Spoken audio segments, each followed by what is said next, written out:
Hey YouTube, coming back at you with another unbox video today. Anyway, I've got a couple of packages here, so let's get right to it.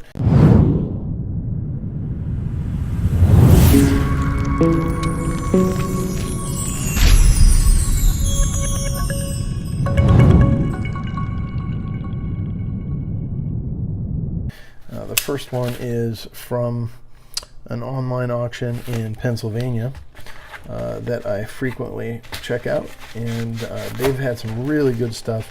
You know, what I found in my search is that auction houses and realtors that do estate sales when they sell a home or a family reaches out to them or stuff like that, the ones that are located in towns close to where the coin shows are, or large coin shops, those seem to be the auctions that pick up very unique, valuable items and end up reselling them at a pretty good price. I've just found the best deals. You get some of the more obscure, out of the mainstream kind of places, and for some reason the floor bidders at those places maybe don't get as much of a chance to look at items, and so they bid up when they come to town. But some of these other places, this one's in Pennsylvania. I know there's a couple big coin shows in Pennsylvania. It's also a hotbed of activity as far as old US. You've got a mint in your backyard, so this is an opportunity to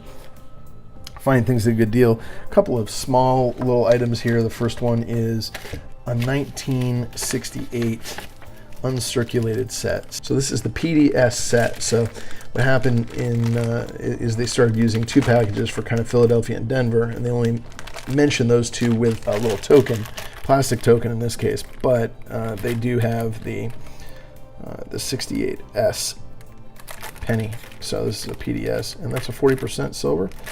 Pretty cool. That's the Denver mint half. So that's pretty neat. And even more excitingly is this. It's a 1965 SS. This one does have the certificate of authenticity and two cards protecting the coins in between.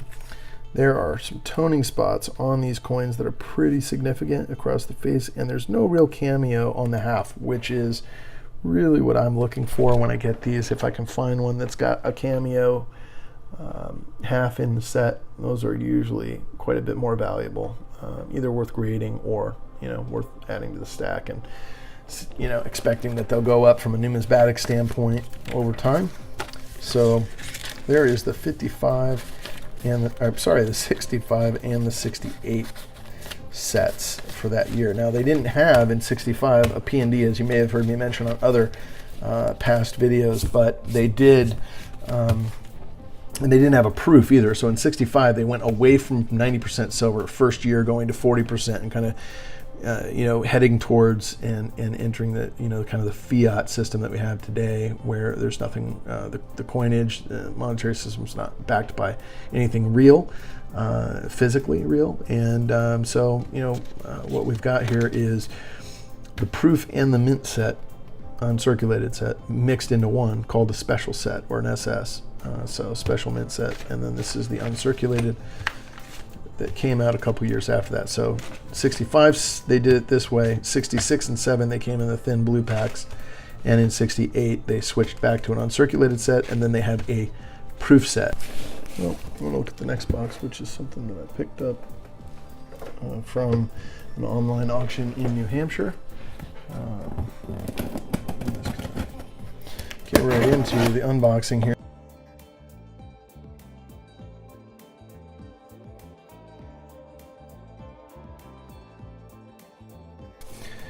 We've got a 64. I believe that all of these are 64s.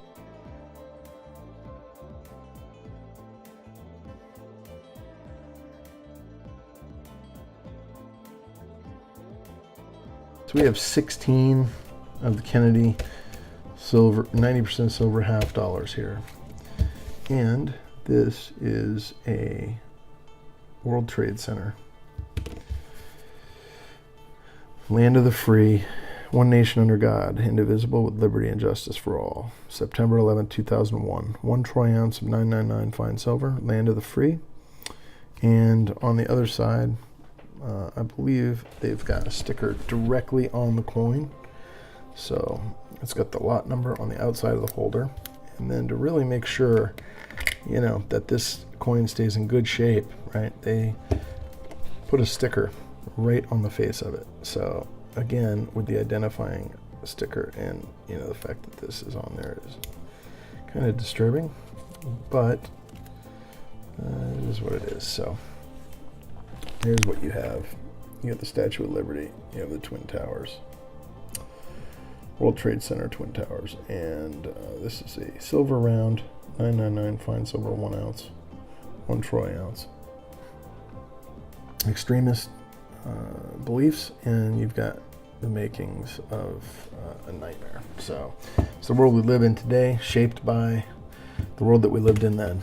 And I remember that like it was yesterday. Very dramatic event, and you know, certainly affected the way I view the world, and am in awe of the tragedy that was for first responders and those that lost their lives and loved ones. And this next coin is a commemorative Canadian.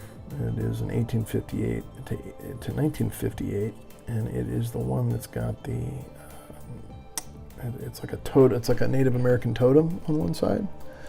You've got yourself a British Columbian $1. So we've got an ounce.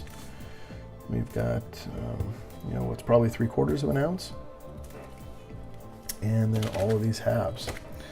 So let's see what's up next. One of them is, the first one here is a bag. I think it's pretty light, but there's a couple items in here, coin or silver related. Let's just take a look and see at what all they sent. It's well packaged. This place is they really specialize in coin auctions, and they're an Ohio-based company or auction house. And what I find is that I'm always pleased with the quality of their packaging and the products and the descriptions. Everything's exactly what you see is what you get. And if I've ever had any issues, you know, they're pretty good at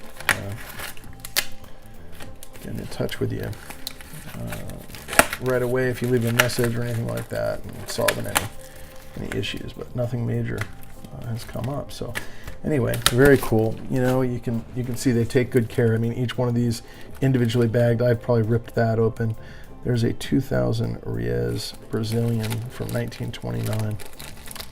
I don't have any Brazilian silver, and I don't know that this is silver, but it has a pretty good chance in that year.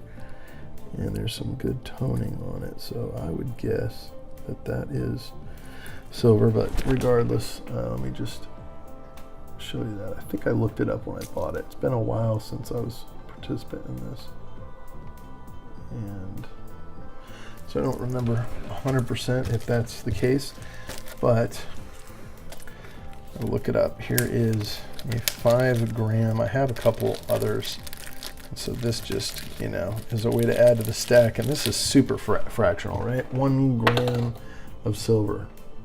These are pretty cool. 1 gram of silver fractional. So, you know, if the SHTF event ever occurred, then, you know, this would be good, because you'd be in a position where you could actually get stuff without having to make change that was, you know, less costly. 25 centavos. This is from 1951, Mexican, 25 centavos. Really cool design on the front. It's got the lay on the scroll in the center, 25 CS, with the scales, and then on the back you've of course got the classic eagle with the snake perched on a cactus. Those are really cool. This is you know, about 20% under spot silver right here. Boy, I'm just destroying these bags, so I'm not going to try to save it. But so 45 Washington quarter. That's all it is. Just a little fractional silver. You can look for, you know, double dies, strikes, and things of that nature on these, but just pretty standard run-of-the-mill kind of Constitutional silver.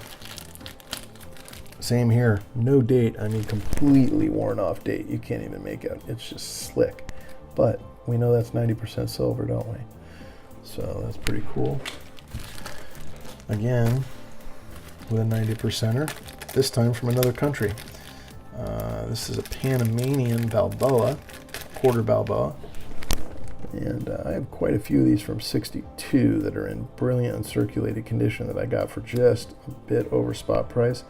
And this one is from 53, so it predates it by about 9 years, and it's well circulated, pretty well worn. But another good example.